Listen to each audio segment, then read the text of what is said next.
کہو کیا ہم اللہ کے سوا ایسی چیز کو پکاریں جو نہ ہمارا بھلا کر سکے نہ برا؟ اور جب ہم کو اللہ نے سیدھا رستہ دکھا دیا تو کیا ہم الٹے پاؤں پھر جائیں؟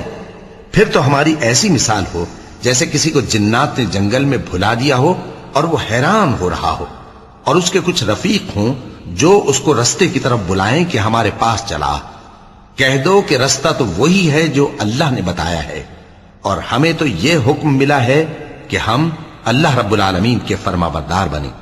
اور یہ بھی کہ نماز پڑھتے رہو اور اس سے ڈرتے رہو، اور وہی تو ہے جس کے پاس تم جمع کیے جاؤ گے، اور وہی تو ہے جس نے آسمانوں اور زمین کو تدبیر سے پیدا کیا ہے، اور جس دن وہ فرمائے گا کہ ہو جا تو حشر برپا ہو جائے گا،